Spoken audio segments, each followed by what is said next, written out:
in a hell of a hole. Was never expected to grow. Just obstacles set in the road. That a result of me selling my soul. The story I'm telling is cold, but yet it's what everyone knows. The white man's the devil is known. America was never a home. Only a place of captivity, safe facility, hating, disfigure me. They claim that I'm lazy, be killing me. Maybe this slavery draining my energy. As a young black man, I feel that I have an obligation to my race of people. Not to no other race, or no other nationality, just to black people. As a young black man, I feel that I have an obligation to my race of people.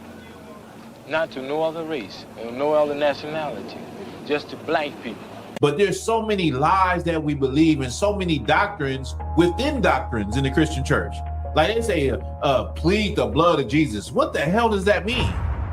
The prophets of the Lord are being rose up again in this time period to bring back the Lord's chosen people. That's and right. To stand on our feet and be those people again. That your ancestors wasn't junkies. They wasn't getting high and, you know what I mean, hating one another and killing one another. You know why? Because they was being killed by the slave master. They wasn't, your ancestors had a different mindset. And if you really think about it, our ancestors were stronger than us and they were better than us. You know why? Because they knew they had an enemy and they knew who their enemy was. Today, black people don't know who your enemy is. How the hell you think we got this truth? The I.S.U.P.K didn't come out of thin air. This truth comes from slaves, remembering that they were the children of Israel. We are the children of God. And if you don't understand it yet, you will understand it. We will bring it to you. We will get it through your brain that you are God's chosen people. And there is no dream. There is no thing. There is no success without learning who you are as a people.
Cops wanna kill me cause I'm black. Ops wanna drill me cause I'm black. Can't get no job cause I'm black. She wanna fuck me cause I'm black. Her dad don't like me cause I'm black. But she Hispanic so she black. Ain't got no time for none of that. Bitch, I'm a Jude, so I'm black. Cops wanna kill me cause I'm black. Ops wanna drill me cause I'm black. Can't get no job cause I'm black. She wanna fuck me cause I'm black. Her dad don't like me cause I'm black. But she Hispanic so she black. Ain't got no time for none of that. Bitch, I'm a Jude, so I'm black. I can't fight the cops. Ooh, 27 Club. All right, gang, let's really nail it this time. Here we go. A 1, a 2, a 1, 2, 3, 4.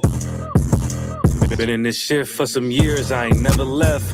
Nigga try to save his life like he's scared of death. I got Hellstar on my body, bitch, I'm heaven sent. Hey, this U.P.K nothing, we on fellowship. Been in this shit for some years, I ain't never left. Nigga try to save his life like he's scared of death. I got Hellstar on my body, bitch, I'm heaven sent. Hey, this U.P.K nothing, we on fellowship. Florida Lee's on my top, it's a Saints hat. This the third camp he been in, he a J-Cat. Niggas tryna steal the sauce, yeah, I hate that. But I ain't make the rules, I can't change that. New bottle, new wine, yeah, I can't crack. Look, flag on the plate, they grabbing face masks. Niggas always saving hoes where your cape at. The only killer that you know without no face tag. Hell yeah, my bitch bad, Proverbs 31. Yeah, this is not a drill, I be 30'd up. Yeah, about to crack the sky, you better hurry up. It's all bad when you see us hang that jersey up. It's mad brick, I got the blick with my cover on. He a fed, he a op, got his cover blown. Look, I'm really outside without no scully on. It's one West, bitch, I'm on with my brothers on. He got ranked, then he left, he broke another oath. I got the play, we about to take another zone. They was sleeping on the team, now they comatose. Left his brother out to dry, I guess he wanna fold. Put the oil on his head, that's another soul. I try to tell you we a pro, don't do this shit at home. She ain't happy, left her man, she a 304. He try to justify that shit, he broke the penal code. Been in this shit for some years, I ain't never left. Nigga try to save his life like he's scared of death. I got Hellstar on my body, bitch, I'm heaven sent. Hey, this U.P.K. nothing, we on fellowship. Been in this shit for some years, I ain't never left. Nigga try to save his life like he's scared of death. I got Hellstar on my body, bitch, I'm heaven sent. Hey, this U.P.K. nothing, we on fellowship. Gotta watch these niggas, they be cointel. Lil' bro ain't never killed nobody, but I know he will. It's on me everywhere I go, yeah, that's the holy seal. My niggas itching when it's up, you better not touch a chair. Ooh, I'm with the extra, that's off the back. He ain't loyal to his brothers, how you follow that? She either working with her hands or she off her bag. Broke bitches, yeah, they down there give me heart attacks. You see that banner from my head, I'm a part of that. These niggas cowards, pussies, we don't want no parts in that. They let our warrior out of prison, he ain't going back. Ain't no be speaking on the truth, cause we with all of that. Look, before they started dissing, there was fans first. You will never catch me digging in no man purse. Really put my brick in, that's why my hands hurt. And don't be speaking bullshit that make my head hurt. Look, I done burn my fingers from the Michael Drake. But for the brotherhood, I done threw my life away. I never see him, tell them come on from their hiding place. We can't do it, we told them we gon' find a way. They rather march 1,000 deep, we rather feed the people. They wouldn't put on all black, now you reading Hebrew. U.P.K. the standard, if you speak on Hebrews, don't think they solid, get with them niggas just gon' leave you. Been in this shit for some years, I ain't never left. Nigga try to save his life like he's scared of death. I got Hellstar on my body, bitch, I'm heaven sent. Hey, this U.P.K. nothing, we on fellowship. Been in this shit for some years, I ain't never left. Nigga try to save his life like he's scared of death. I got Hellstar on my body, bitch, I'm heaven sent. Hey, this U.P.K. nothing, we on fellowship.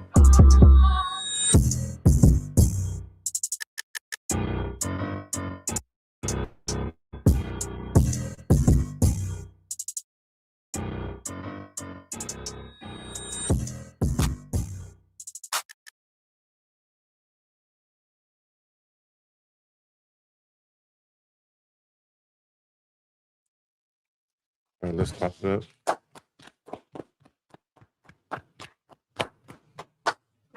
Hey, Shalom, Israel. Priest Officer the Walker Bar, man. We're about to go and get this part 2 of these prophecies in Deuteronomy and how they reveal who God's chosen people are. We got halfway through, and we're going to continue on that. But before that, I want to talk a little bit about the things that's been going on, the current events. Now, if you could give me the story of this Cyrus Carmack, this 14-year-old brother who was shot in the back by an Asian store owner. And what they're saying is because he had a gun, they felt like he was going to shoot him, right? But there's no camera, nothing like that. Well, they came down with a not guilty verdict for this store owner. And of course, Black people are enraged. People are upset. People feel that it is a miscarriage of justice, and he got off. Similar to Latasha Harkins, and I believe it was 1993 that was shot in the back or shot in the side of the head. I can't remember, over a bottle of orange juice. Okay, so let's get that story and let's go into that, and then we might have something else before we go into the topic. It says South Carolina jury finds store owner not guilty of murder and killing of teen Black. It's like a Black teen, so like it's from CNN. A South Carolina jury on Monday found a store owner not guilty of murder in the 2023 shooting of a black 14-year-old. The jury returned the verdict for Chi-K Rick Child 61, who was Asian, shot Cyrus Carmack Belton in the back after chasing him from his convenience store in Columbia, but maintained he acted to defend his son. The killing sent waves of anguish and grief through the African American community in Richland County, where nearly half the population is black. After the verdict was read, sobs and cries of distress could be heard coming from Carmack Belton's family seated in the gallery.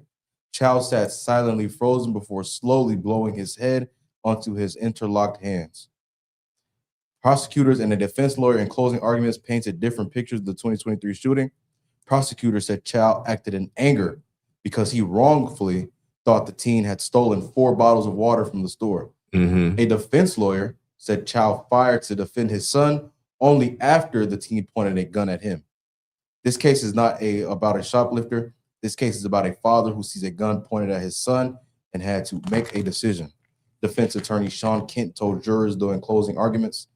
The defense attorney said, Now, I just want you to understand, they said that this 14-year-old pointed a gun at his son. If you look at the video, the boy walks out and the father and the son follow him and start to chase him. The boy takes off running. What I just read was that Chow, the Asian store owner, said he had to make a split-second decision because the 14-year-old pointed the gun at his son. So how did the 14-year-old brother get shot in the back if he was pointing a gun at someone? That doesn't even add up. It doesn't make sense. Is there any more? Keep reading. It says prosecutors acknowledged Carmack Belton had a semi-automatic pistol, but they say it fell to the ground during the chase, and he never threatened anyone with it. Prosecutors said Child chased the teen more than 130 yards from the store. Solicitor Brian E. Gibson told jurors that Child chased the kid. He chased him more than the length of a football field. 100 and how much? 130 yards. 130 yards from the store over, a bottle of water that should be under $1. Okay, a bottle of water, that's what he chased him for. Believing that this boy took a bottle of water, and like they said, he was angry, and the black community is upset because we've all experienced this. How many of y'all experienced going into an Asian establishment and being followed or being suspected of stealing? I have. How many people online how many black people online have went into a store and been followed around? Plenty of them. I'm sure damn near everybody has been followed around. Maybe unless you're an elderly black person, that probably you're probably the only demographic that is exempt from being followed around when you go into an establishment that is owned by Asian people, whether it be a beauty supply, whether it be a convenience store or what have you, or a liquor store. Is there any more? Let me hear it. It says during closing arguments, Gibson placed a bottle of water before jurors. Gibson said that Child, at the end of the day, believed that a human is not more than that. I'm sorry. Read that part again. It says during closing arguments, Gibson placed a bottle of water before jurors. Gibson said that Child, at the end of the day, believed that a human is not more than that. Damn. Now the prosecution said put a bottle of water in front of everybody and said that Child believed that this 14-year-old black boy's life was less than a bottle of water. And that is the sentiment that black people have gotten. And many people have made the parallel between the sister Latasha Harlins in Los Angeles and this brother, Cyrus Carmack Belton. If you could, give me the story of Latasha Harlins, Los Angeles, 1993. There are stark similarities. And the main similarity is that black children are looked at as adults, are treated as adults. Okay. whether it be Asians, whether it be white people, whether it be other black people. There's this thing about a black youth, about a black teenager, that they are looked at as being older than their actual age. They are treated in a way that is as if they are not a child. They are not given the consideration of a child. Should I bring up Emmett Till? Should I bring up Trayvon Martin? There are so many stories. Should I bring up George Stinney? There's so many stories I can bring up where it's clear that black youth are not treated as youth. They're treated as animals. They're treated as something that is not a child, but something that is an adult. They're given adult qualities as a child, like this brother, Cyrus Carmack Belton, or like the sister, Latasha Harlins, or like Emmett Till, or like Trayvon Martin. It's like the black children don't have the benefit of being treated like a child. You're going to be treated like an animal. You're going to be treated like an adult. There was a story with it was a teenage sister in high school, I believe, a few years back, where the police was wrestling with her on the ground and shot her and killed her. She was just a teenager. So time and time again, this happens over and over again. And this is not just going back 20, 30 years. This goes back 60, 50 years, 50 and 60 years. That's how long it goes back. You got that story? Oh, let me hear it. Oh gosh, like this is from EBSCO, the Latasha Harlins murder. Mm-hmm. Latasha Harlins was a 15-year-old African-American girl who was shot and killed over a $1.79 bottle of orange juice in a liquor store in South Central Los Angeles on March 16th, 1991. The incident involved a confrontation with the store owner, Soon Ja-do, a Korean woman, who shot Harlins in the back of the head, and the act was captured on security video. Yeah, you can go look that up if you want to. Now, this clerk, this store owner, what was her name? This Korean store owner shot Latasha in the back of the head. And she did no time. Is it going to say? Does it get to that? She did no time at all. Go ahead. Oh God, this is where it says Soon Ja-do was convicted of voluntary manslaughter, but received probation. A verdict that sparked outrage within the African American community and led to increased hostility towards Korean-owned businesses. And this also was before the Los Angeles Rodney King riots. So this was part of the tension building high between the black and Korean or black and Asian communities. Anything else on that? So like this incident, along with the Rodney King case, contributed to the civil unrest and riots that erupted in Los Angeles in 1992. That's what I just said. That's what I just said. Where that was a precursor to what happened with Rodney King, and Rodney King was just, that was it. You know what I mean? People had enough after seeing the video of Rodney King, and that created the riots, just the disrespect of black life. This is another example of the disrespect of the humanity of black and Hispanic children, of like our children are not looked at as children, and they hold themselves not guilty for the things that they do. If you could give me that, what is that? Zechariah 5:11 or 11:5? 11:5? 11:5.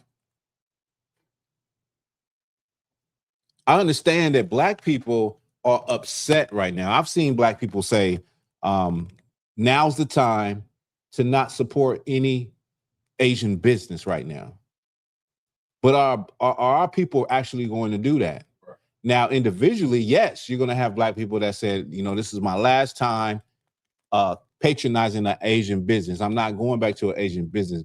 But as a whole, our people are not on code. Our people don't care or love themselves or each other enough to say, we're going to stick together in solidarity and boycott all Asian businesses. That's just not going to happen. You know what I mean? That it could happen, but it's not going to happen. You know what I mean? The fact that we don't even know who we are is the reason why I can say this. Because we don't even care to learn who we are. In fact, if we cared to learn who we were as a group of people, then the unity that we've been talking about for decades and decades would be a no-brainer. It would be easy to do, but it's very hard to do when you have Black people that believe in all type of things, that have different levels of morality, that some Black people are okay with doing drugs and they see it as no problem. Some Black people are okay with committing crimes as long as no one knows about it. We have different levels of morality, so we can't even come together on the most basic things. You understand? And that is the most basic things would be who we are as a group of people. Now, you go ask some of those people. You go ask, when you look at the Black community, and we're going to get a little bit into that, about why Asian businesses are even in the Black community. But when you look at these different industries, most of the time, these people have a lock on that industry, right, whether it be donut shops, convenience stores, or beauty supply stores in where you live at. And you should ask yourself why. And it's very easy. It's because they know who they are. They have an identity, so it's easy for them to stick together, right, unlike Black people. Okay, go ahead. Like, if I could, I was just going to say what you're saying is so heavy because it's true. Everything about them being in the hood is evident because 5 minutes down the street that way is the Waterman swap meet, famously. Right. Known for the jewelers and all the Korean-owned businesses. Mm-hmm. And my thing is, if these people hate us so much and they got so much animosity towards us, why do they move into our community? Take over, mm-hmm, because we're so easy to take advantage of. Because what you're saying is that we have no identity.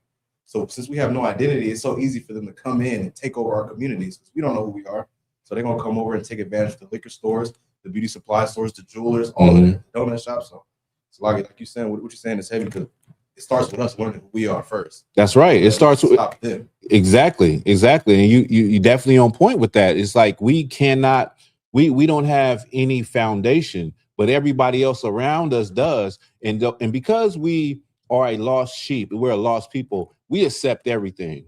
So most Black people are on drugs or have some type of vice where they go to the liquor store every day. They go to these same liquor stores every day. You know, they allow the Arabs out here, the Arabs allow niggas to hang out in front of the liquor store and sell drugs and do their thing. You know what I mean? They don't care. They're cool with you. And you gotta go. I think if you could, could you look up what is the main how can I say it? The main product sold in the liquor store. I was going to say that it's blunts and cigarettes. I believe it is. That's where they make the majority of their money. When you think about a liquor store, the majority of their money comes from the sale of cigarettes, like tobacco, blunts, and things of that nature, and probably vapes too, because that's in that category also. But this is why our people are going to these places. They're going to these places for vices. They're going to the smoke shops. I forgot about the smoke shops. Right. The smoke shops, usually you see a liquor store and then right next to it is a smoke shop. Okay. This is the reason why this is our people going to these people. They're going to these people to get drugs, to get something that destroys them every day, that gives them cancer, that keeps them locked into a never-ending cycle of trying to scrape up money to get some cigarettes, scrape up money to get some blunts, to get some weed, to keep a habit going for you can cope, so that you can cope, because you are people without an identity and you come from broken families, right? So it's going to be very difficult for people like that's hooked on drugs to look at a people that supply these things for them in a negative way. You're good with Chinaman. That was a nickname we had for the sometimes Chinaman. You good with Muhammad.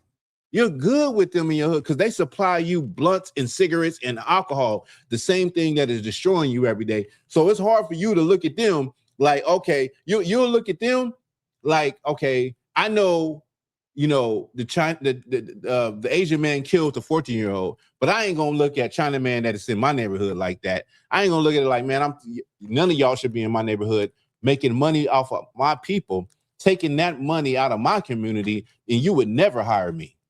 You would never hire me.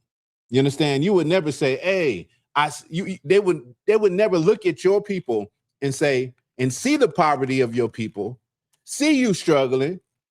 Damn near, they don't even want to let you slide. If you short 5 cents, they don't want to let you slide. You know what I'm saying? They see the poverty, get rich, send their children to university, send money back home off of your money and your resources in your community when that should be going to you. But because you don't have an identity, you look at everybody as though it's all good while they're supplying you with the thing that is killing you and literally killing you. Go ahead. Oh God. It's the book of Zechariah, chapter 11, verse 5. Yeah, did you get anything? Did you find anything? Let me hear. It's the main product deferred distinctly by store. Liquor stores specialize primarily in packaged pre-alcohol beverages. That's the number one thing. And in convenience stores, it's tobacco products. Tobacco products. So the number one thing is alcohol and tobacco products. And we know in the hood, you going in there to get cigarettes, and sometimes black people so poor, they figured out the store people will break down a pack of cigarettes and sell singles. They'll sell you singles, you know what I mean, to get rich off you while you destroying and killing your body. But that's the main thing you did for. And I forgot, and the flavored blunts. And they looking at you like you're a damn kid. Because as soon as you walk in there, they're saying, hey, brother, I got the new apple. I got the apple caramel blunts. I got the grape blunts. I got the new grape. I got the new flavors. I got the new this, do that. Something that's going to destroy you. And you happy as hell to poison your body, to destroy yourself. Because we're people without an identity. And we don't see it like that. We don't see it like there's a people that are selling poison to us, and we love it. We love it. It's the people that's literally selling poison to us, and we love it. You know what I mean? I mean, it wouldn't make any difference who it was selling you the poison, but it's even more. It's worse that it's a people that would never hire you, that will never support your causes, that will never reinvest money in your communities, that is selling you that poison. Go ahead, Abba. Khan. Oh God, the book of Zechariah, chapter 11, verse 5. Whose possessors slay them and hold themselves not guilty. This is what happened with this case with Cyrus Carmack Belton and Chow.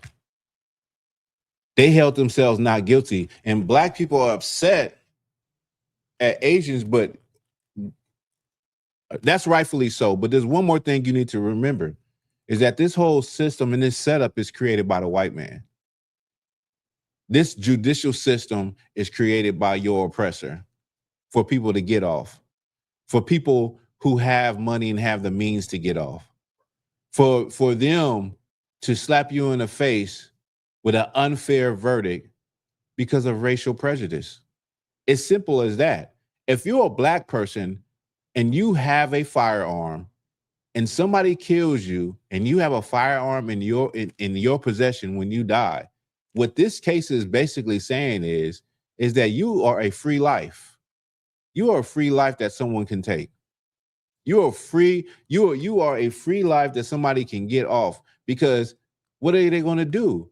They're going to flip it. In this case, they can't, there's no video of what the defense said happened, where they said that he pointed a gun at his son, and so he had to make a split-second decision and shoot him. There's no video of that. The only video you have is his wife following the 14-year-old around the minute he walks into the store. She literally is following him around. Go look at the video. She's following him around like the shit out of the movies. Hurry up and buy. Hurry up and buy. Then they accuse him of having something, and he says he don't have anything, and he left. The video proves that he never even took anything. He didn't take no water at all. So the only video that they have is him being followed. The video proves that he didn't take any water, and then them chasing him. And now you have to rely on the words of this angry Chinese man that profiled this 14-year-old. You gotta lean on his words as being truth, where he took a gun, ran with his son, and chased him down whole time. None of them is looking at the damn video, obviously, because the video showed he didn't take anything. He picked up some water and put it back down. But you got to rely on his word. The angry Chinese man that chased the black boy 130 yards from the store where there is no camera. And of course, after you kill him and the police find him and find a gun, it's easy to say, oh, he pulled a gun. I fear for my life. But what about black people that are legal gun carriers? Because this is a 14-year-old boy. He wasn't supposed to have no gun in the first place. I'm not negating that. I'm not going to gloss over that. But if you're if you can legally carry a gun, what about you now? Right. You get into an altercation, you might as well not be. What that is saying is that if you legally have a gun and get into it with a store owner about you picking up something that you put back, you didn't, and he's chasing and pursuing you, and he ends up unaliving you, taking your life, now they can say it's justified. So what is that also saying? Maybe you need to blow him down before he blow you down. It's better to be judged by 12 than carried by 6. It's better to be in a courtroom fighting a case than in a body bag, getting put in a wooden case. That's what it's saying. So like it, we in the I.S.U.P.K, we don't condone violence. What we do condone is what the Lord condones is self-defense. Right. Now, the way they chased that boy out, had that been somebody that anybody, it's well within their rights to defend themselves. Right. Somebody is chasing you, pursuing you, and you ain't did nothing. It's well within your rights to defend yourself. Okay. Let me hear that one more time, my bot. This is the book of Zechariah, chapter 11, verse 5. Excuse me. Whose possessors slay them and hold themselves not guilty. These people have for so long, these other nations, all these nations have done things to God's chosen people. And even when they are wrong, they hold themselves not guilty. They don't feel what our people feel. They don't have the remorse and the humanity that Blacks, Hispanics, and Native Indians have. Blacks, Hispanics, and Native Indians have a humanity that you can't find anywhere else in the world, because anywhere else in the world, people seek revenge. People seek to destroy and avenge themselves and their ancestors and their people. The only people you find that have not sought revenge but sought to get along is Blacks, Hispanics, and Native Indians. Right. We are the only people that say, let's let bygones be bygones. Let's let's move on from this. Let's have talks. Let's come together and figure out ways that we can coexist together in a better way. Other people, they go to war. Now you have a lot of white supremacists that say, the white supremacists, you can't feed the trolls all the time, but the white man is the devil. So they're going to say what they're going to say. And many white people are, they're very, what's the word?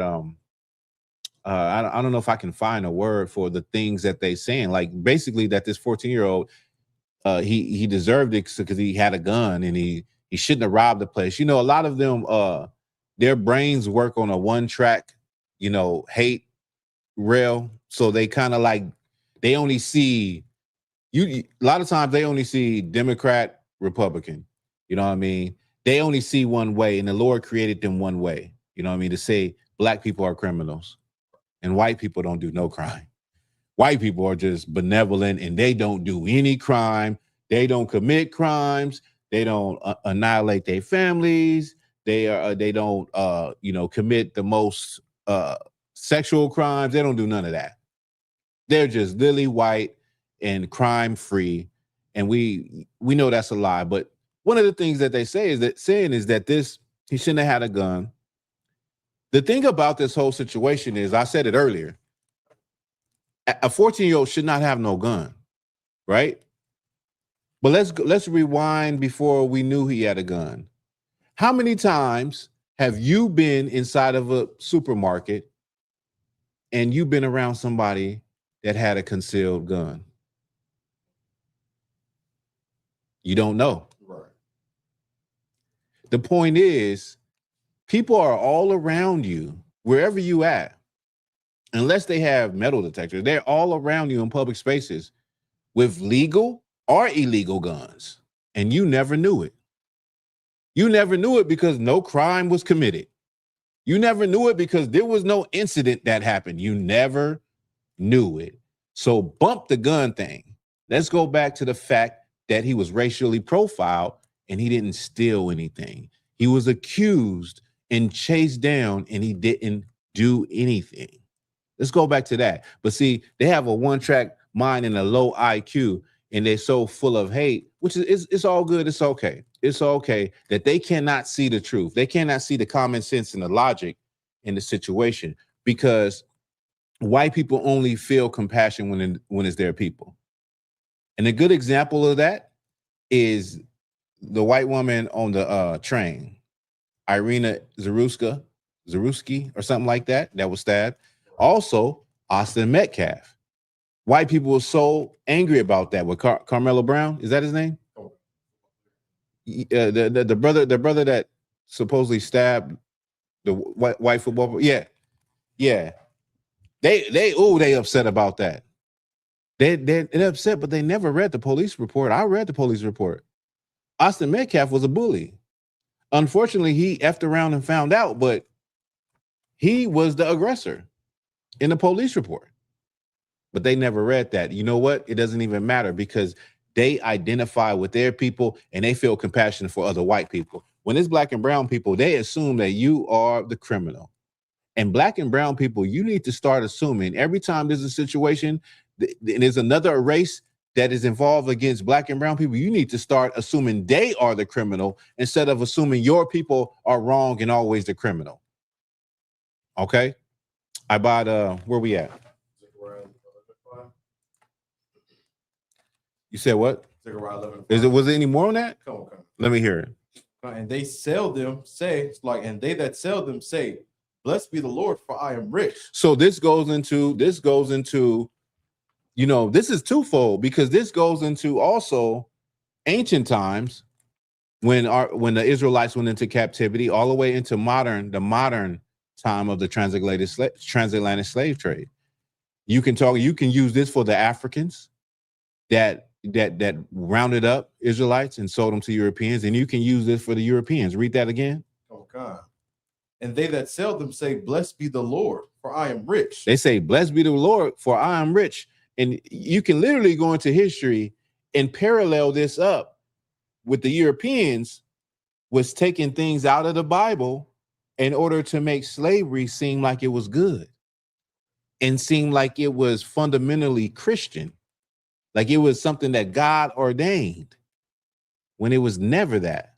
Okay, you could drop that. So let's see. Is there anything else? Go ahead, Abba. Like, if I could, another thing they say, they do something heinous against, us, and they say, God bless America. God bless America. Yeah, God bless America. And how in the hell can God bless America if it's a place of damnation? How can a place that does everything against God be blessed of that same God? Well, the God of America must not be the God of Abraham, Isaac, and Jacob. It must be the God. Satan must be their God.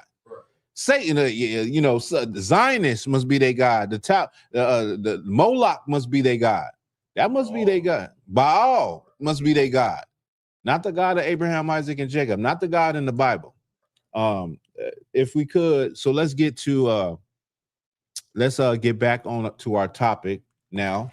We go back into our topic, how the prophecies in Deuteronomy 28 reveals that black people are God's chosen people. It reveals who God's chosen people are by the things, the curses and the blessings, and by the things that have transpired throughout history. And it also reveals who is not God's chosen people, who have never went through these things, but claim to be God's chosen people. Or they might have an idea of who God's chosen people are. Well, the Bible illustrates and specifically shows you in the scriptures without a shadow of doubt who those people are. So where did we leave off at about?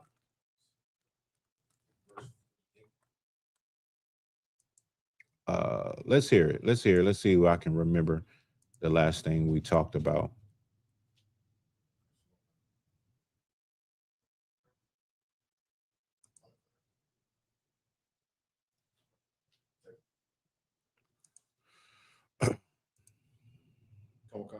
The book of Deuteronomy, chapter 28, verse 48. Therefore shalt thou serve thine enemies, which the Lord shall send against thee, in hunger and in thirst and in nakedness and in want of all things. So did we go over this part? Well, I'll break it down again. That was 48. Let's hear it one more time. The eagle, I swift as the eagle flies. Let's get 48. Let's start at 48 one more time. Book of Deuteronomy, chapter 28, verse 48. Mm-hmm. Therefore shalt thou serve thine enemies, which the Lord shall send against thee, in hunger and in thirst and in nakedness and in want of all things. You in want of all things.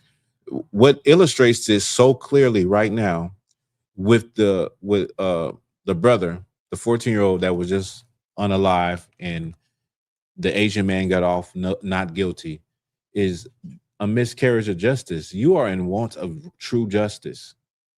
You are wanting fairness. You're wanting to want fairness is to say, I don't want oppression. I want to be treated fairly. Oppression is to be treated unfairly by a government, by a force. And you want fairness. You want equity. You're still asking for it right now in 2026 to be treated like a human being while your children get shot in the back like a damn dog. I wanted to cuss so bad, right? So keep reading. Okay. I'm sorry, read it from the top again. Okay. The book of Deuteronomy, chapter 28, verse 48. Mm-hmm. Therefore shalt thou serve thine enemies, which the Lord shall send against thee. You'll serve your enemies, which the Lord shall send against you. This is a news flash to people that don't know how the Lord works. Throughout the Bible, God's chosen people, the Israelites, when they rebelled against the Lord and didn't do what he said, how did the Lord punish them? How did the Lord punish his people when they did not do what he said? I want somebody online to comment. How did the Lord punish his people whenever they disobeyed his commandments? Whenever they went off and served other gods? Whenever they did their own thing and profaned the temple in the land of Israel? How did he punish them? We know he punished them, but how did he punish them?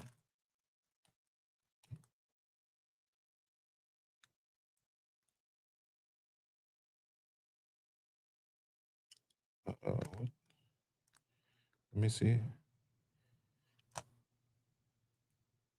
Shalat said he killed him, right? He killed him, but what means? What means did he kill him? You want to take a stab at it? Stone him to death. That's more of a personal thing. That's more of the law for somebody that did something. I'm talking about as a nation of people, as a group of people, as the whole nation of Israel. I'm not talking about an individual. Okay. So we'll just give it some time. Well, you got an idea about? He would send another nation to handle it. That's what I was looking for. The Lord will send another nation to do the dirty work, to put in work on his people. He would use another nation to do it. So read that from the top again. Oh God, the book of Deuteronomy, chapter 28, verse 48. Uh-huh. Therefore shalt thou serve thine enemies, which the Lord shall send against thee, in hunger and in thirst. Thou shalt serve thy enemies, which the Lord shall send against thee. Right. He didn't say thou shalt serve thy enemies in which you were conquered by. He's saying, no, I will send them. Now, however they destroy you is how they destroy you, but it is of me is why this thing is happening. Go ahead. And it's like in nakedness, in hunger, and in thirst, and in nakedness, and in want of all things. You got to go in thirst and nakedness and want of all things to another people, right? America has to go in thirst and nakedness. Well, America has to go in want of all electronic things to another nation. That other nation is China. Damn near all the products that we have come from another country, not produced in America. Computer chips and all. But God's people would be under a group of people where they have to go to them and want of all things, meaning how are we going to eat? How are we going to put clothes on our back? How are we going to get money to stimulate, to the economy in order to take care of our community? How are we going to get electricity? How are we going to get water? How are we going to, even if you own your own business as a black and brown person, if you own your own business, you still got to go to another people to get those your products. You got to go to another people if you own a construction company to get your building supplies. You got to go to another people. I don't know of black people that own a timber company, own a water company, own the electric company.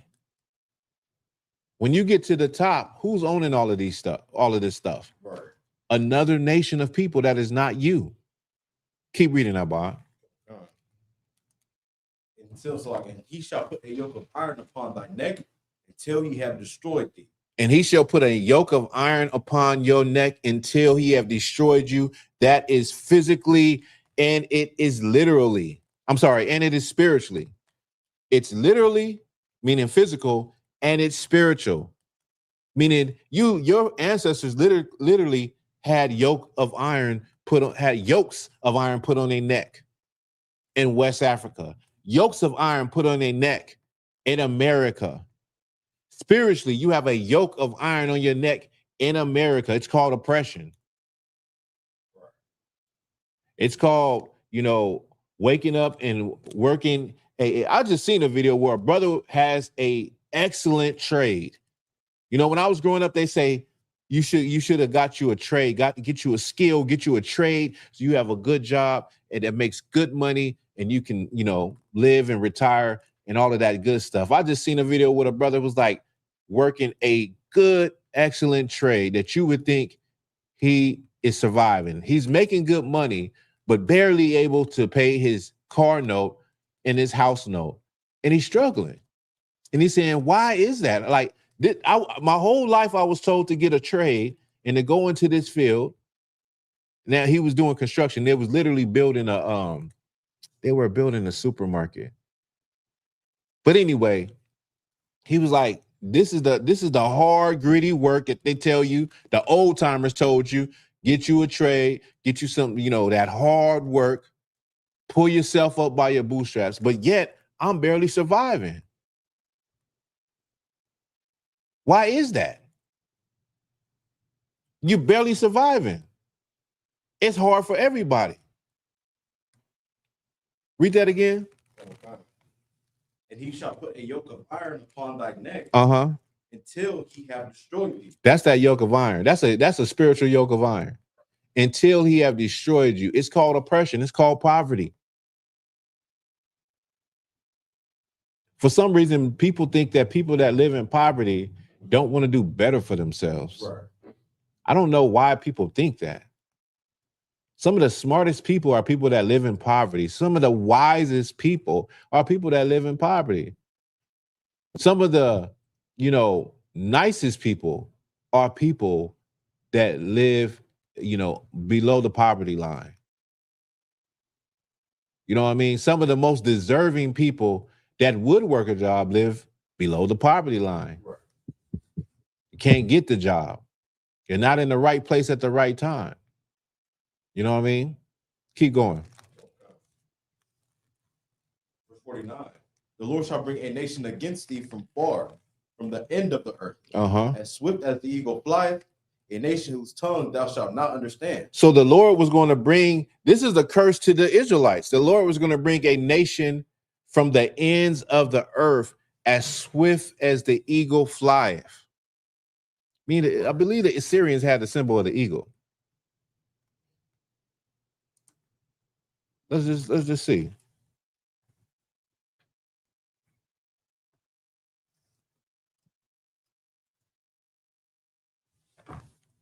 Assyrians had the symbol of the eagle. The Romans had the symbol of the eagle. Spain, Germany, all of these nations had the symbol of the eagle. But I want you to let's just zero in. Read it from the top again. So like the Lord shall bring a nation against thee from far, from the end of the earth, as swift as the eagle fly. As swift as the eagle fly. It has this nation or these nations. It could be one or many. We know that many nations that conquered the Israelites had the symbol of the eagle. Maybe it's talking about all of them, or maybe it's talking about one of them. Right.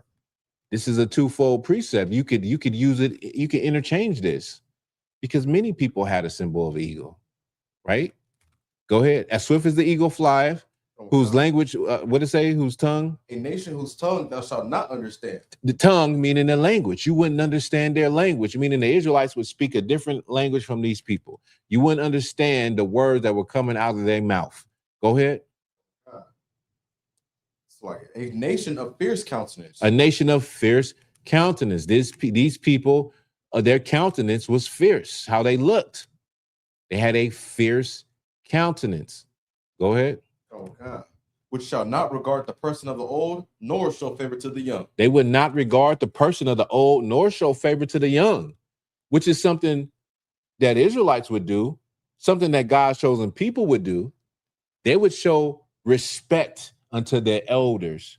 Even if it's a person that is not their race, they would show respect to the old, and they would, understand that the youth are still learning. They're not sharp like that. They're in their youth. They don't, They would give some leeway. Not this nation. This nation showed no love, no regard for elderly people or very young people, meaning they would treat the elderly in ways that you couldn't believe, and they would treat the young in terrible ways that you couldn't believe either. Keep going. Oh God. And he shall eat the fruit of thy cattle and the fruit of thy land. And he shall eat the fruit of thy cattle. And why don't start breaking it down like we already know who it is? Now, when you think about what has just transpired with that young boy, where they don't show no favor to the young. Right. That was a clear-cut case of murder, and they allowed that man to get off. They don't show regard to the young. Right. When you go back, when the Europeans came to this land and they claimed manifest destiny, they unalived Native Indians and didn't show regard to the elderly or the young. You go look at the story of Wounded Knee, and they murdered women and children.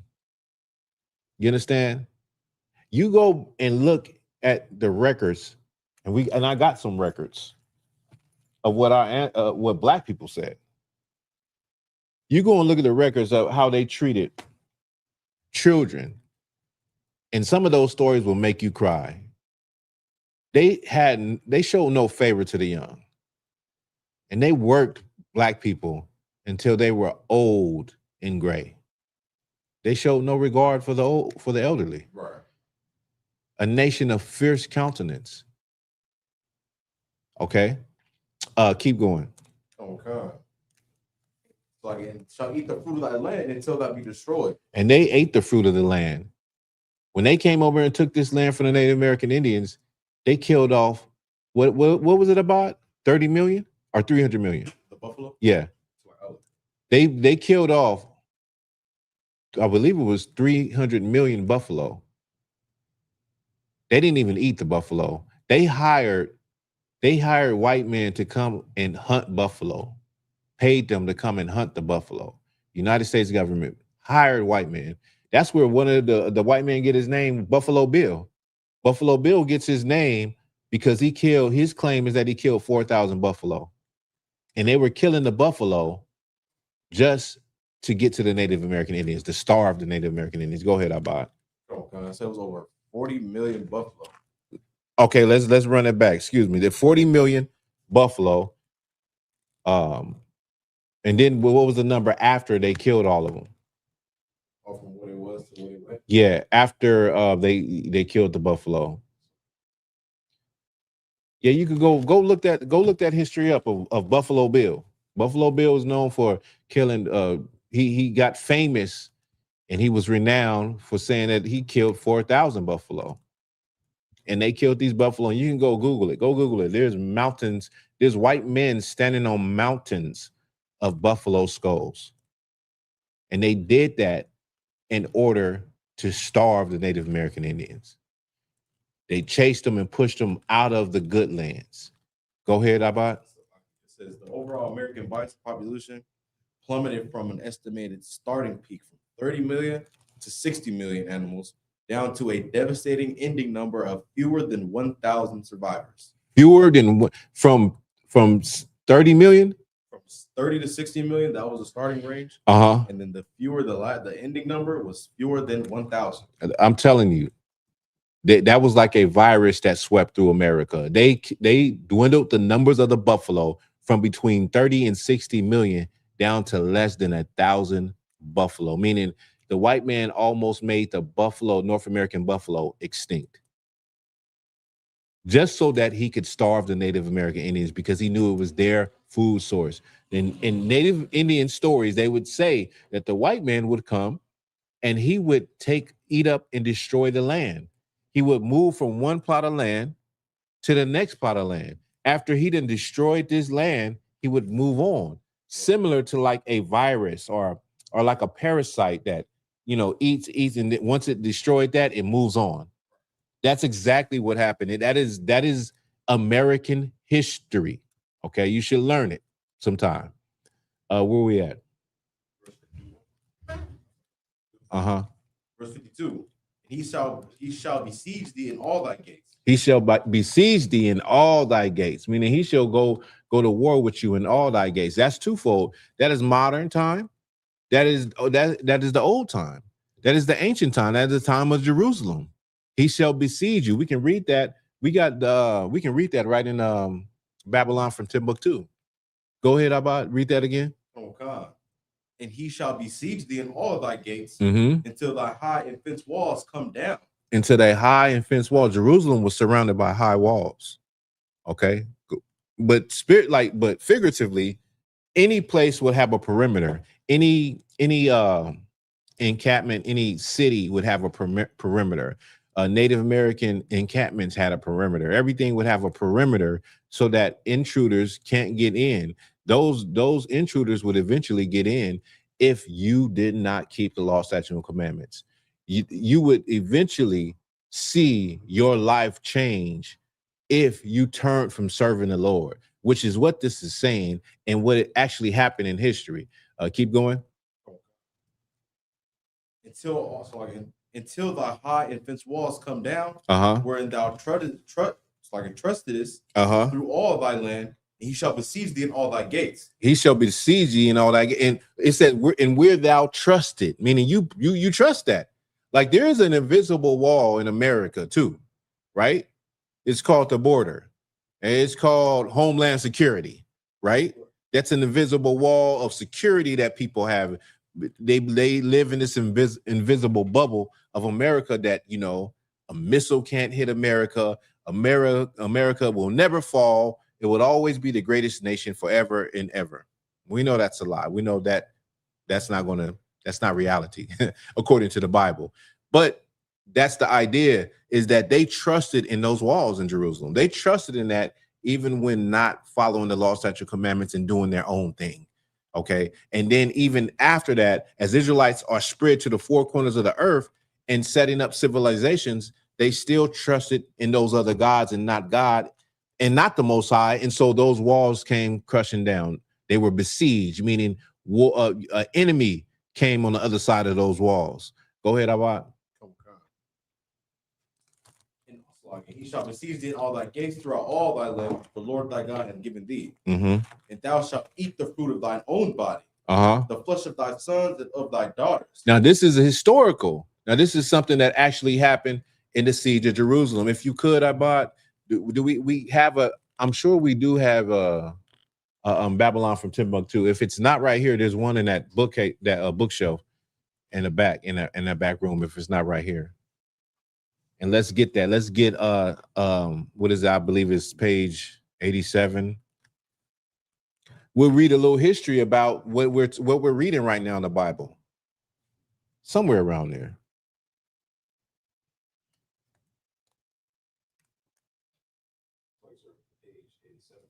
I can't remember, but let me see. I know what I'm looking for. So, oh, this is withered. So like I got shades on. Look at this Babylon the Timbuktu. This one is it's not even yellow no more. It's it's white. Let's see. 84. Let's see. Yeah. So in the year. Just call out the page. This is page 84 from Babylon to Timbuktu. It says, in the year 65 BC, the Roman armies under General Pompey captured Jerusalem. 70 AD, General Vespasian and his son Titus put an end to the Jewish state. With great slaughter during the period of the military governors of Palestine, many outrages and atrocities were committed against the residue of the people.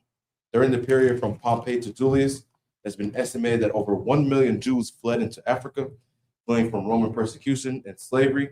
The slave markets were full of black Jewish slaves. So the Israelites, this history says the Israelites fled, 1 million fled into Northern Africa. Now, what this is talking about is General Pompey, Vespasian, and Titus, when they destroyed Jerusalem for good. So they came and destroyed, they besieged Jerusalem, and what they did was they cut off the water. They were around the city and they cut off the water sources. They didn't allow anything to go into the city. So over time, think about no supplies coming to America. Think about water resources being cut off. Over time, people begin to starve. And that's what we're about to be reading right here in Deuteronomy, this prophecy that would happen in Deuteronomy 28. Let's get back to that. The book of Deuteronomy, chapter 28, verse 53. Thou shalt eat the fruit of thine own body, and the flesh of thy own sons and of thy daughters. So people begin to starve. Israelites began to starve because they were cut off from food, was cut off, resources were cut off, while this Roman army was trying to starve them to death by surrounding the walls and cutting off everything. And they did do that. And this is true history. Okay. And they ate the fruit of their body. They turned to cannibalism. Israelites turned to cannibalism, eating the fruit of their body, meaning eating their children. Okay, go ahead.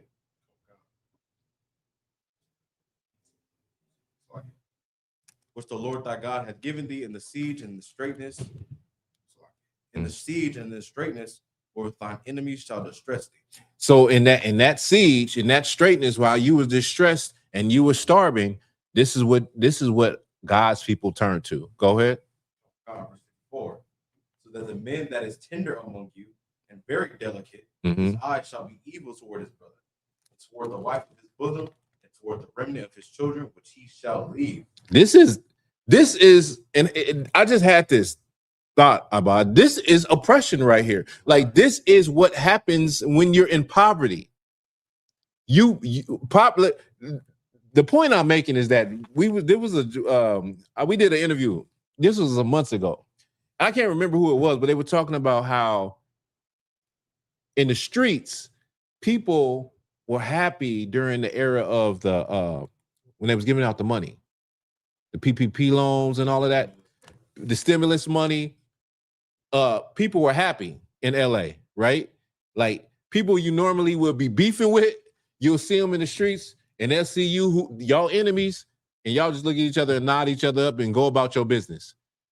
Like, when people and the joke was, when people have money in their pocket, they feel good about themselves. Right. You know what I'm saying? When you have money, or when you have no worries as a man, when you have no worries and you can put food on the table and you can make sure your children have clothes on their back and have a roof over their head, you don't have the stressors, or you don't have, you're not agitated and upset for those things that you usually would be. Right.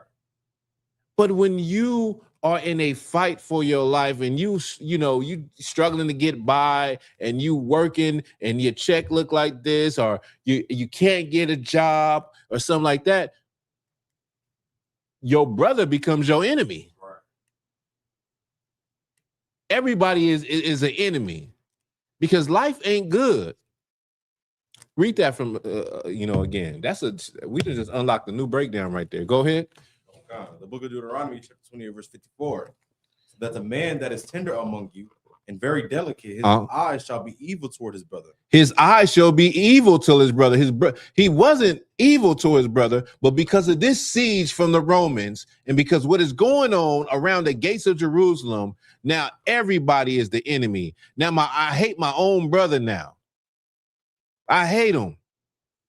Go ahead. And keep reading that part too. Go ahead. And toward the wife of his bosom. And I hate my woman, the wife of his bosom.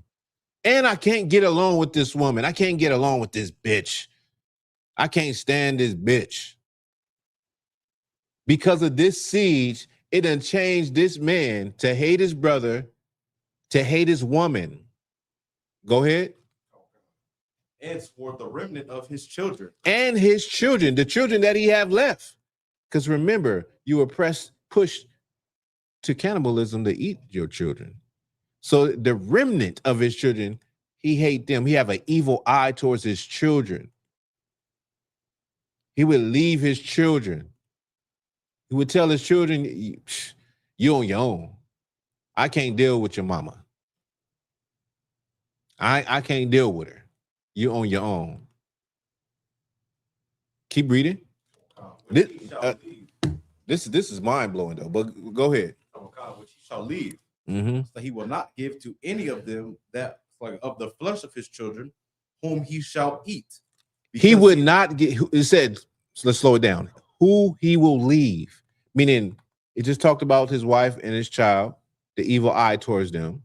Who he will leave, because he will not give up what? I'm paraphrasing. So he will not give to any of them of the flesh of his children. He will not give to any of them of the flesh of his children, meaning they're all starving. Now he's eating this child, and he don't even want to share it with them. This is the condition that the Lord said he would put our people in. Can you imagine that? That being in that condition? You talk about hard times. You talk about the stress and being oppressed. As a black person in America, you don't know nothing about this. Right. You ain't never been in no position like that. Go ahead. Okay. So that he will give so he will not give to any of them of the flesh of his children whom he shall eat, because he had nothing left him in the siege. Because he don't have nothing to eat himself. So he turned selfish and he won't even. It's bad enough he turned to cannibalism of his own children, but he won't even share that with the wife and the other children that he has. That is, I don't know anything worse than that condition. That is terrible.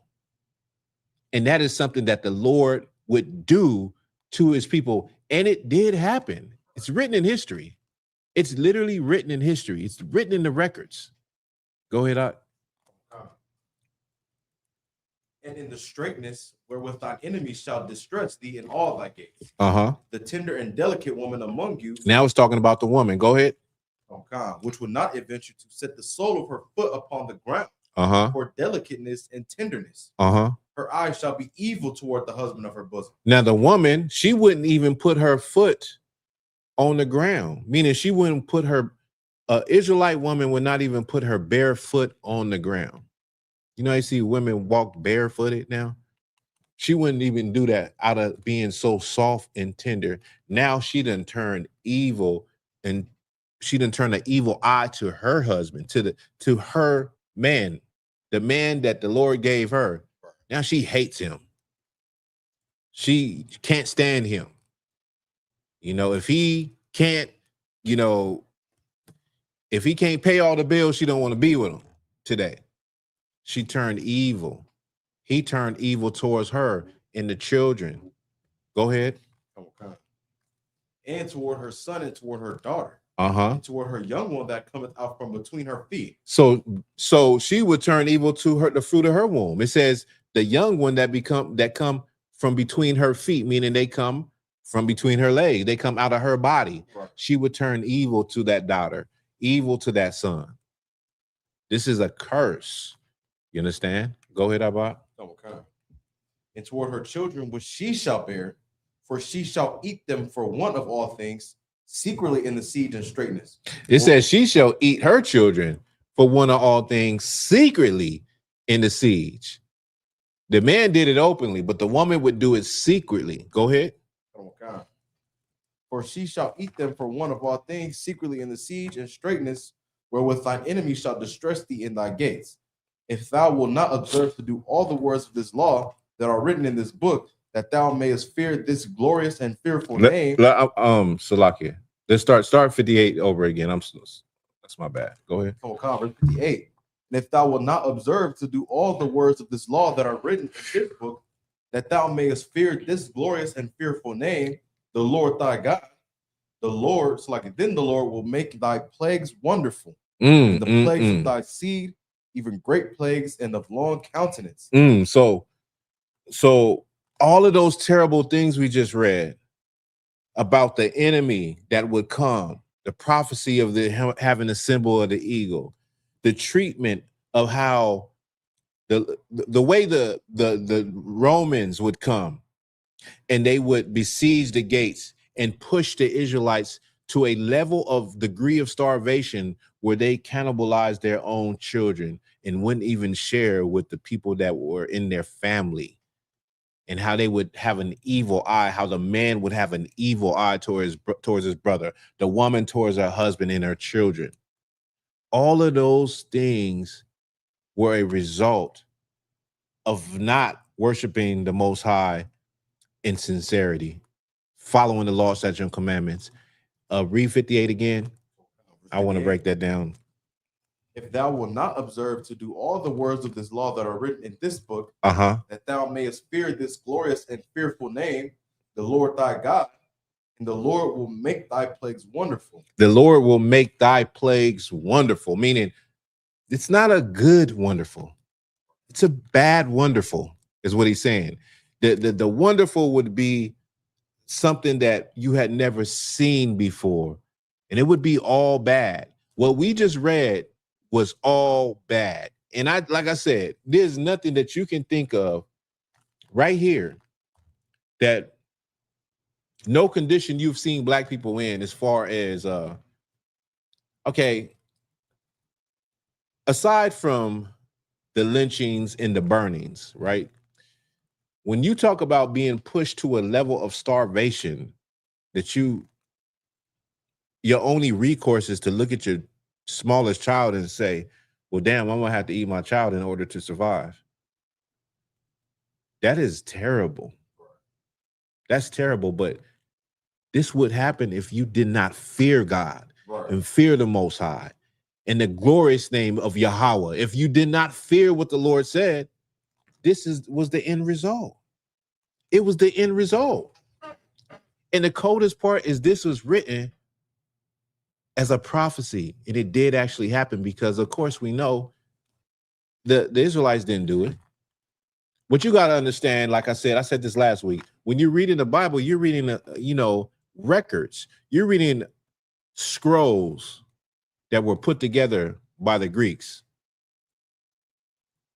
and they called it a Bible. Right. But before that, these are scrolls written down by scribes of the Bible. Oh, well, we know as the Bible today. Keep reading. Okay. Verse 59. The Lord will make thy plagues wonderful, and the plagues of thy seed even great plagues, and of long countenance, and sore sickness, and of long countenance. Of long countenance, meaning these things would go on through generations. These plagues, these curses, unto your seed, meaning the generations after these generations, far down the line, they would be feeling the heat from this. Even today, we still feel the heat from this. We still feel the heat because we have a level of rebelliousness in us that sometimes, we have to learn the hard way. Keep going. Moreover, he will bring upon thee all the diseases of Egypt, which thou was afraid of, they shall cleave unto thee. So, I'm sorry, read that again about Egypt. Verse 60. Moreover, he will bring upon thee all the diseases of Egypt, which thou was afraid of, and they shall cleave unto thee. So all the diseases that the Israelites was afraid of in Egypt, he said he gonna bring those upon you, and they gonna cleave unto you. They gonna stick to you. Keep going. Verse 61. Also every sickness and every plague which is not written in the book of this law, them will the Lord bring upon thee until thou be destroyed. He said also all the sicknesses and plagues that are not written in this book of the law. Right. So the Lord had already written it down. Like, if you do not follow these law, statutes, and commandments, not only will you get the diseases that they had in Egypt, you're going to get stuff that ain't even came out yet. You're going to get stuff that's not even written down in this book.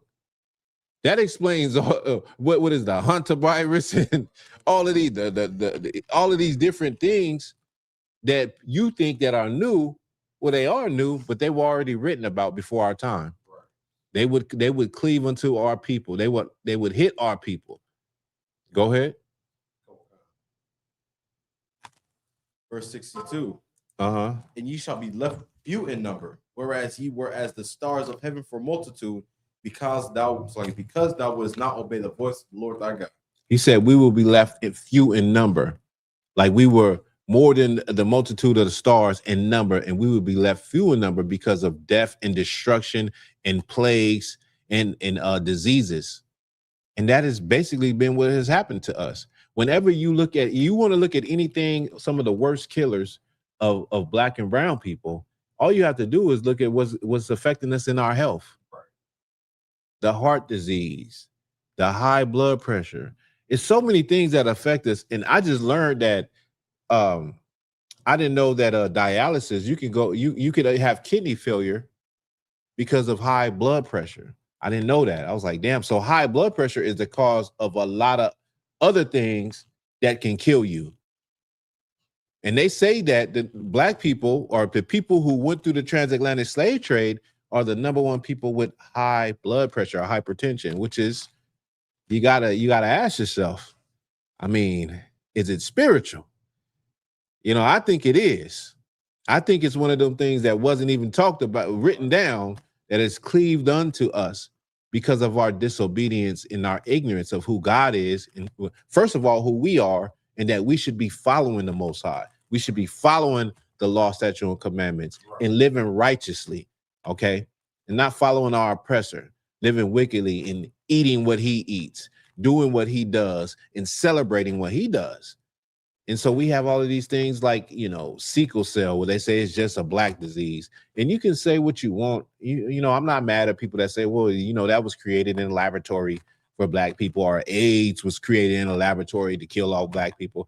However it got here, we know that these things are cleaving unto us, like the Lord said they would. Go ahead. Verse 3, and it shall come to pass that as the Lord rejoice over you,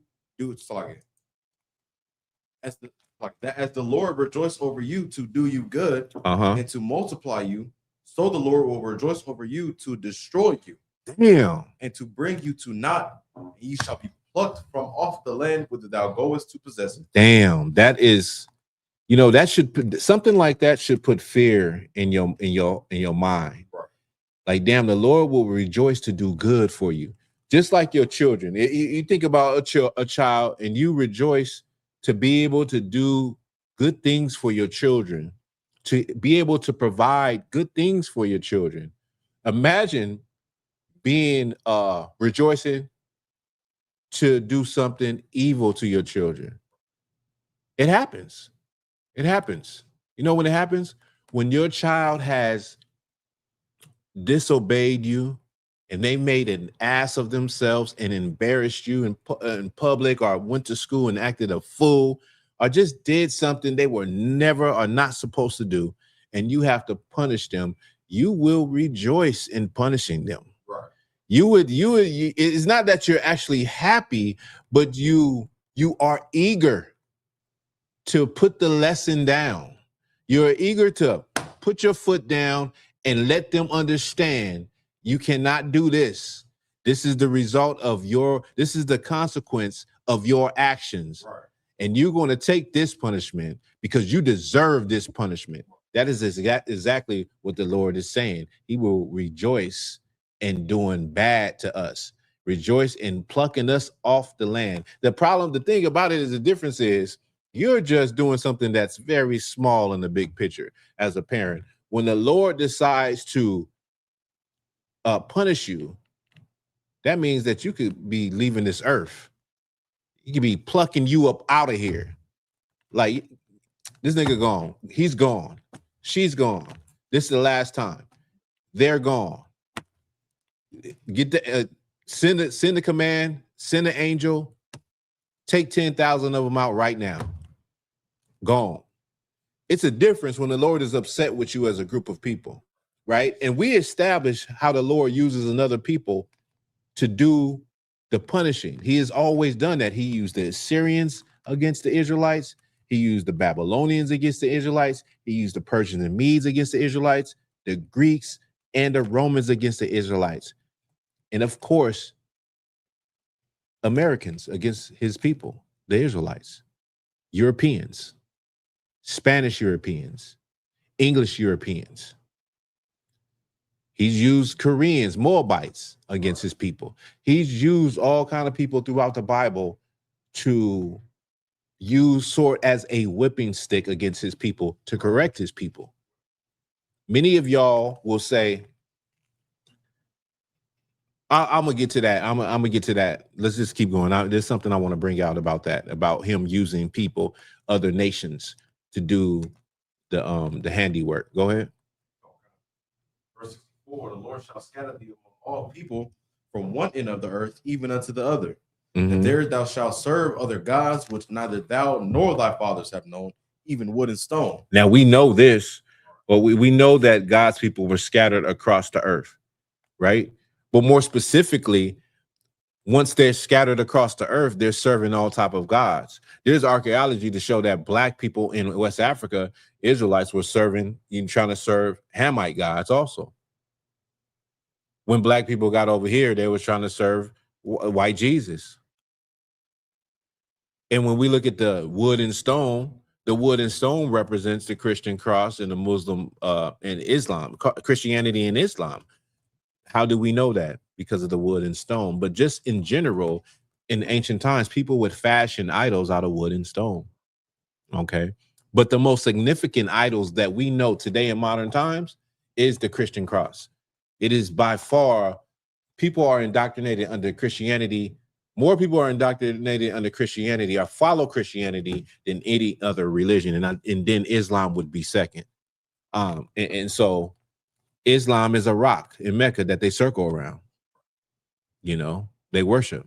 You can go read about it. You can go look that up, search that up. And every cross is made out of wood. I mean, and that is the symbol of Christianity, where Jesus Christ was put on wood, and they replay this on Easter and everywhere with a white Jesus holding a down piece of wood, walking and getting whipped. I mean, I don't have to go deep into it, but that is the breakdown for that wood, those other gods that our forefathers never knew. They never served those gods. Israelites never served no cross, no rock, or nothing, like no stone, anything like that. Go ahead, I-Bob. So, like, if I could, the thing about the cross was everybody was getting crucified on crosses. Mm-hmm. So it's like, what makes it so specific that Christ was crucified on the cross? That was a very common Roman execution. Yeah. Or punishment. So it's just so stupid how, Christians everyone was getting crucified on the cross. It was not special to Christ. That just shows you the lack of studying for themselves, Christians individually, and like it's kind of like a cult follow. It is a cult following where they just believe what they believe without ever researching why they believe what they believe. And what I-Bob was saying is so true. Is the Christian, or should I say, the being crucified on a stake was the form of corporal punishment in the Roman Empire. So anybody that was a criminal and sentenced to death would be crucified. And so it's just their way of taking your life, of corporal punishment, or what you call it? When they kill people here, what they call it? Death row? Is that what they call it when they kill people here? Death row. Yeah. It's like Say it again. Death penalty. It was their death penalty. It was the Romans' death penalty. That's all it was. And so it really makes no sense that Christians wear a cross as a symbol of Christ when really that was a symbol of his execution. It's similar to you if your loved one was electrocuted in an electric chair. Executed in an electric chair, you wear a cross, electric chair.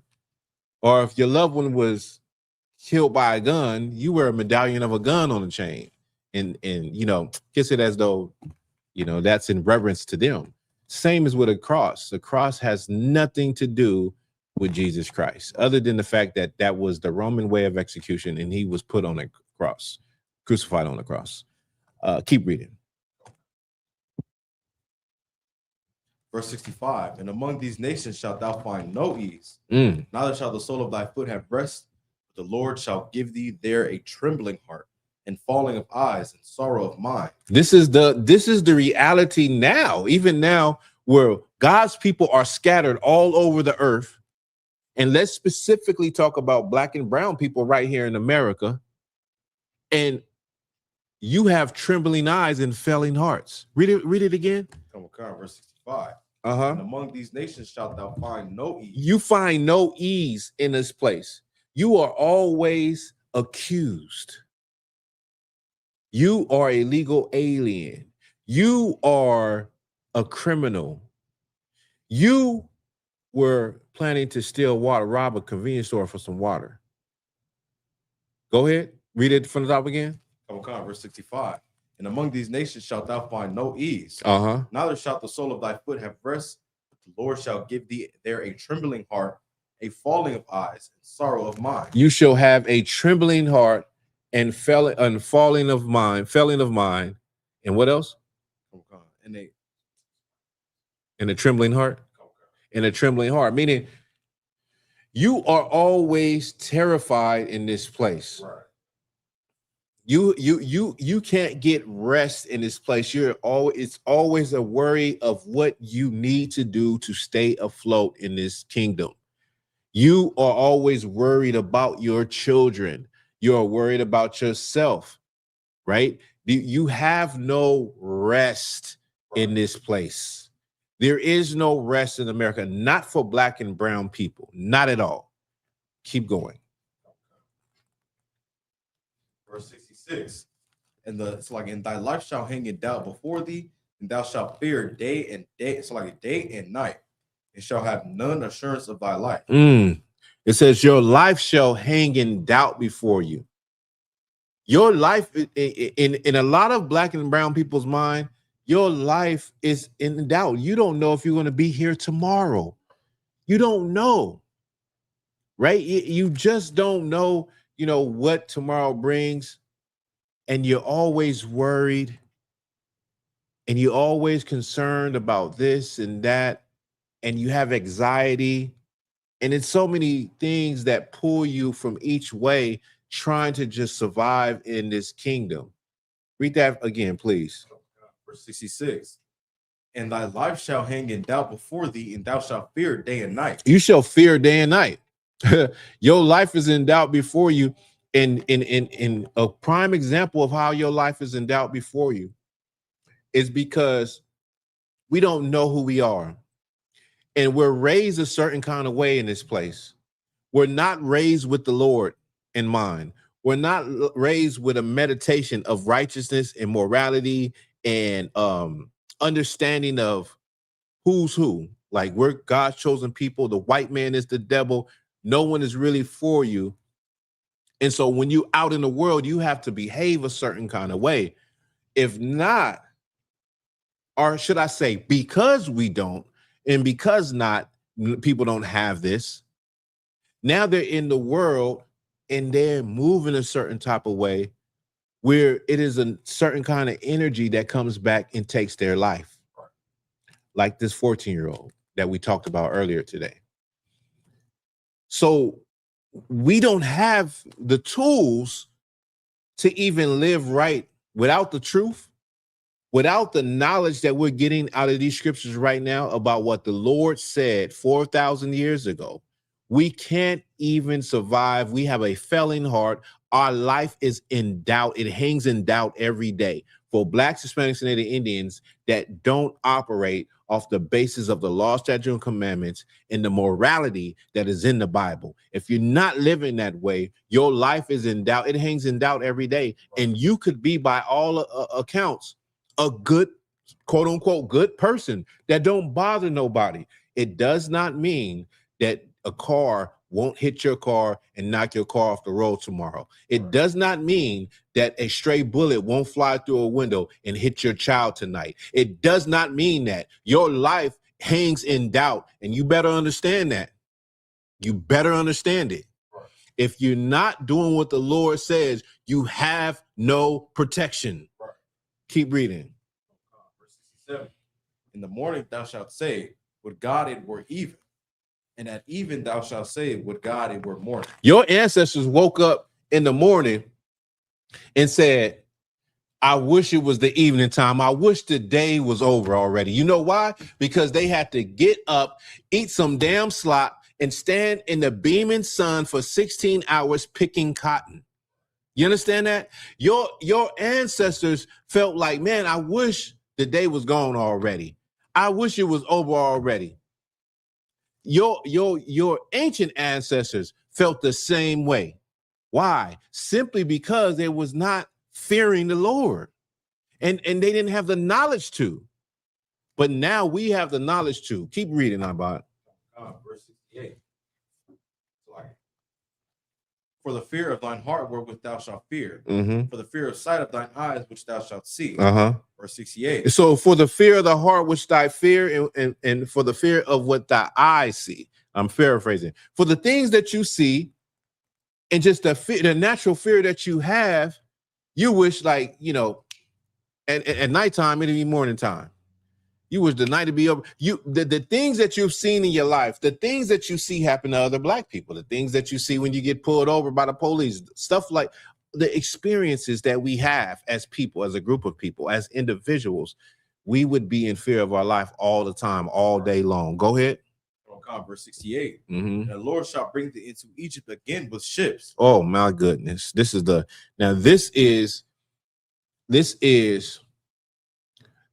one of the reasons why we know without a shadow of a doubt who these prophecies are talking about and who they are not talking about. Right.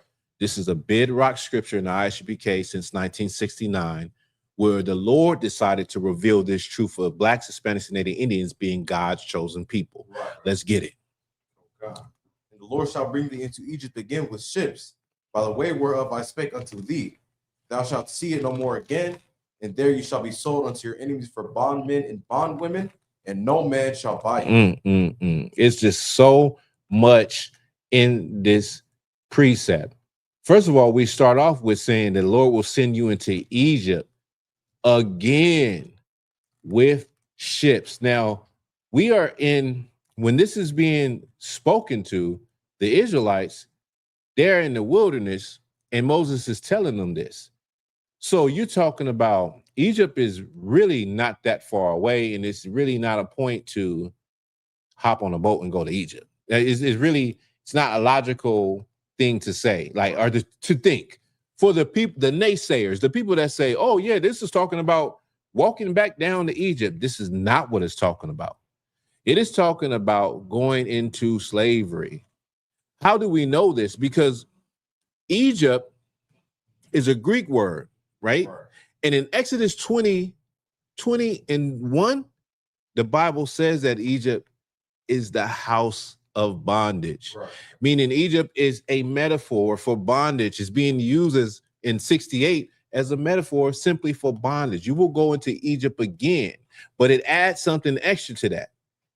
It don't say you will walk down to Egypt, like there is a precept that says walk down to Egypt. It says you will go into Egypt again by ships. SHIPS. You will be put on ships. He's not talking about a few of you, not two of you, but the nation of people Okay, a large group, let's just say a large group of a chunk of God's people will be going back to Egypt on ships. Now, when you think about that, you say, what people claim to be God's chosen people first? We got to throw that one out there first. Like, first of all, who even claims to be God's chosen people? Because it's not black and brown people. You don't never walk around and hear black people say they God's people. If they do say it, they're saying it in a Christian way. They're saying it like, the blood of Jesus way. They don't claim to be the biblical ethnic people that descend from Abraham, Isaac, Jacob, Ezekiel, David, Solomon, Christ. They don't believe that. But we do. And we're going to get to that. But there is a people that say they are God's chosen people. They're called Israelis. They're called Jewish people today. They're in the land of Israel right now, shooting bombs at hospitals filled with women and children. But did this ever happen to them? No. Didn't happen to them. Never happened to them. In fact, these same people that claim to be God's people, that say it out loud and proudly with their chest out, they never even were considered to be connected to the ancient Israelites. They come from Eastern Europe, by the Caspian, the Caspian Sea. They are an Indo-European people that decided to convert and follow Judaism. And today they are considered the people in the book, when we know they don't fit the curses. They don't fit the blessings. They don't even they don't fit the blessings, and they don't even fit the curses. Right? Nowhere in there it says that you would destroy a people and drop bombs on people and rule people with a sword and all that. They don't say that, which what they're doing right now at the Palestinians. I can't find that scripture in the Bible, but what I can find is a people, as a group of people, who have suffered many of these things that we read about, not just today, but last week. And now they went on cargo ships or cargo. We'll find out what it is. They went on ships to go into bondage. That's all we know in the beginning. Let's read from there. All we know right now is these people went on ships. They would go on ships. Let's go. Verse 68. Please. And the Lord shall bring thee into Egypt again with ships. With ships, okay. By the way whereof I spake unto thee. So by the way of where I'm telling you this at, go ahead. Oh God, thou shalt see it no more again. You shall see this place no more again.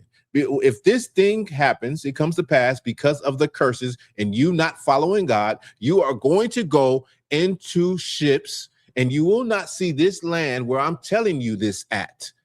Translation. Go ahead. Oh God.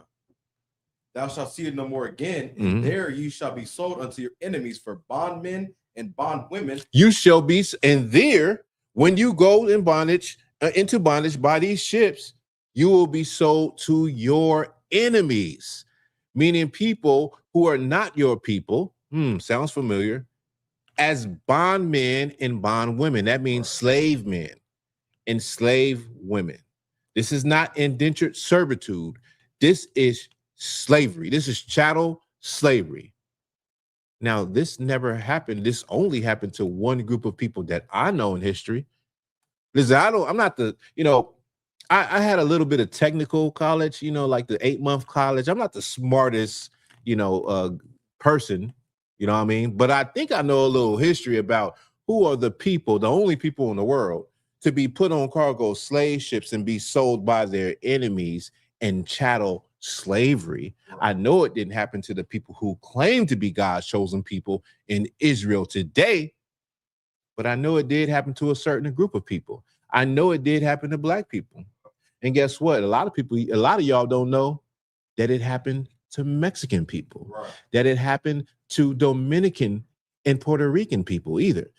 In fact, the historical record shows that the first people put on ships and carried as slaves were actually Mexicans, Dominicans, and Puerto Ricans going back to Spain before the transatlantic slave trade really got rolling. So when people say, okay, it doesn't apply to brown people, oh, yes, it does. Yes, it does. Keep going, Abad. Oh, God. And no man shall buy you. And no man shall buy you, meaning no man would redeem you out of that.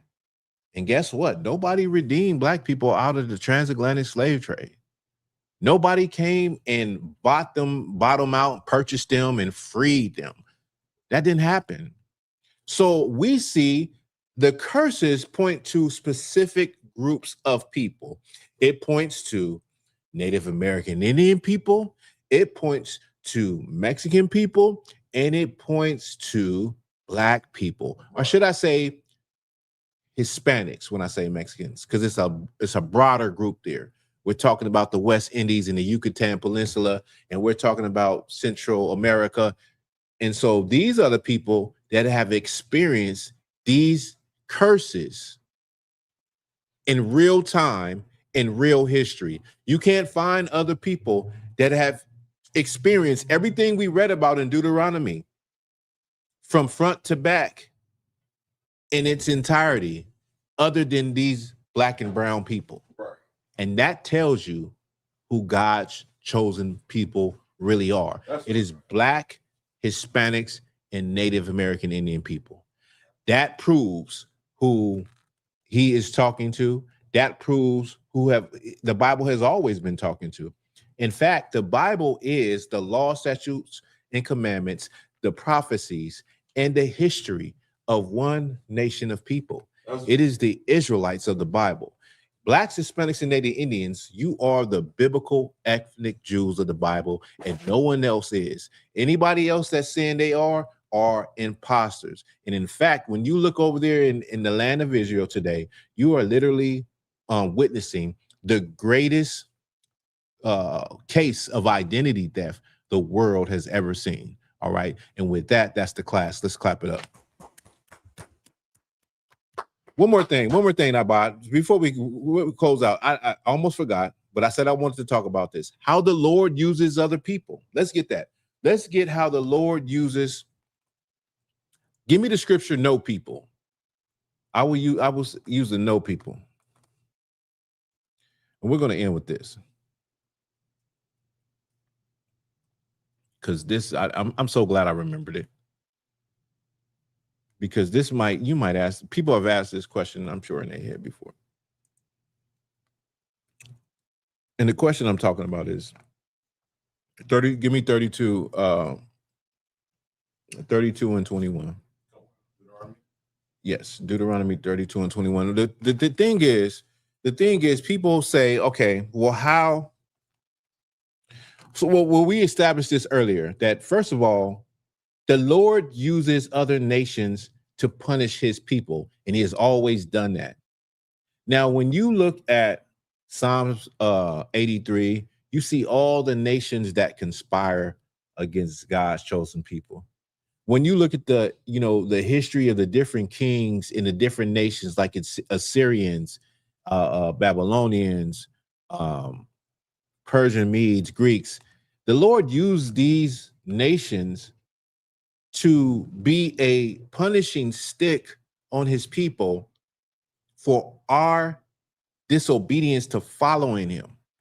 Now, in the physical world, say like today, people will say, and I'm sure you understand this, you look at black and brown people and you say, we're better than all of the other races. We're better than white people.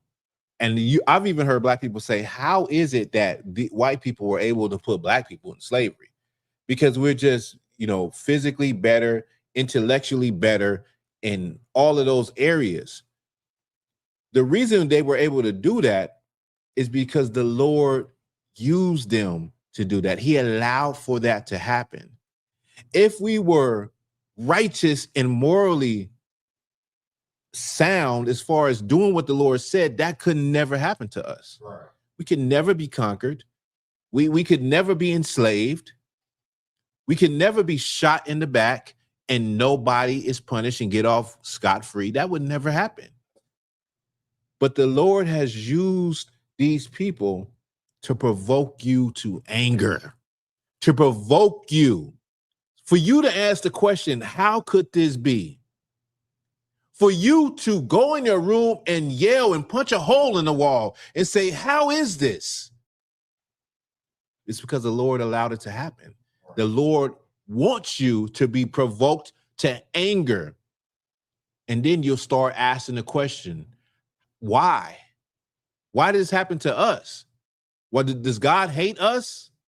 Are we supposed to just be slaves? Right. Why this happened to us? Why is such a, this is a terrible stain and a terrible wound on our people, on the psyche of our people. A lot of y'all, I believe, you're embarrassed of the history of slavery, and you should be, but you should be mad and you should be trying to understand why a people so great could be reduced so small and be conquered by a people who clearly are not better than them. I'm going to use the analogy again of a parent and a child. It's like you're a parent, and it's like you have a child that, let's just say your child has gotten in trouble with you. And usually if your child is in good graces with you, they can play a game. They can play a game, play with toys, play a video game. But now they're on restriction. They can't play the game. And you allow the child from next door to come in your house and play the game while your child watches that child play the game. What you think how that child is going to feel? They'll feel like, this is my mom, and you letting them play my game and I can't play it? You letting them be great and I can't be great? What? That's the same idea of the Lord allowing another nation that you better than, that is not his people, to rule over you. So you should be fucking mad. You should be so mad that you say, I'm going to live righteous and I want to see the return of Christ. I'm going to put down the drugs. I'm going to stop being evil to my brother. I'm going to stop being evil to my woman, to my sister. I'm going to stop being evil to my children. I'm going to do everything I can to lift up the head and the spirit of my people and to usher in the next return of Jesus Christ. I'm going to put in my brick and I'm going to do the best that I can to fix my nation. And the best that I can that the Lord could look down on my people and have compassion and turn the tables back to where we on top. You should be upset that another people that you know that you're better than is ruling over you. Either you're going to be upset or you're going to just go back and get high. Let's get that out, Bob. Come on. The book of Deuteronomy, chapter 32, verse 21. They have moved me to jealousy with that which is not God. They have provoked me to anger with their vanities. The Lord said that we provoked him. We moved him to jealousy with things that are not God, worshiping things that are not God. You're still doing it. You're still walking around the house burning sage and wearing rocks around your neck. You're still talking about the universe is God. You're still talking about your God. You're still doing things that are provoking the Lord to anger. Go ahead. Come on. And I will move them to jealousy with those which are not a people. And so the Lord said, I'm going to move you to jealousy with those who are not even a people. Go ahead. Oh God. I will provoke them to anger with a foolish nation. I will provoke them to anger with a foolish nation. You are up under a foolish nation. You're up under a nation that follows a man that paints himself orange.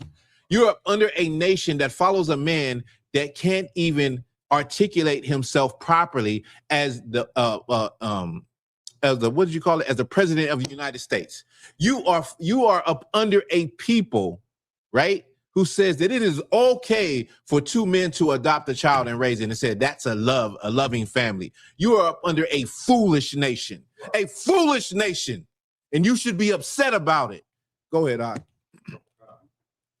Anger, for a fire is kindled in mine anger. It shall burn unto the lowest hell. I'm sorry, keep going. Will come and shall consume the earth with her increase and set on fire the foundations of the mountains. And because of our lack of knowledge now, because it's not that we can't learn what we need to learn now.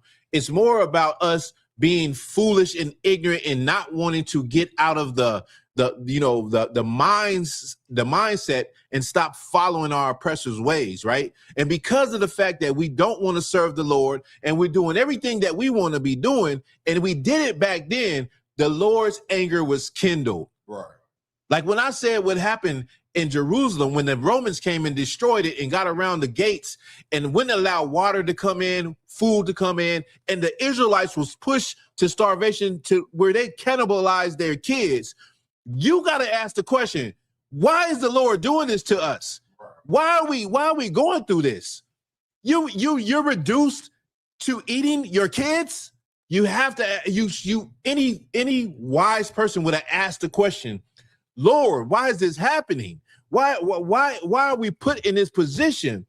Why are you put in a position where you only believe that you got to rob somebody or you believe you got to sell dope to put food on the table? Why are you even pushed to a position like that, right? Because we have kindled that anger of the Lord. Right. And because we did that, he decided to use a foolish nation to be over us. They're not better than us. They're not wiser than us. They don't have more humanity than us. They damn sure is not as forgiving as us because we are the biblical ethnic Jews of the Bible. We are God's chosen people. And God damn it, we need to start acting like it. And with that, that's the class. All right.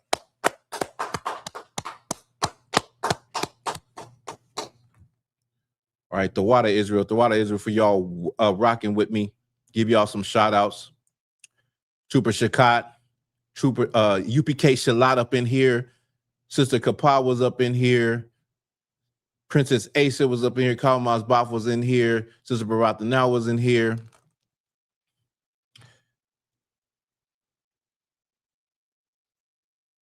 Brother Matham was up in here.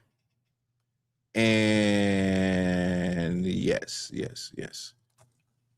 All right, Israel, we'll see you next week. We'll see you next Wednesday and with another good topic so that we can raise up Israel. And with that, shalom, Israel. Right?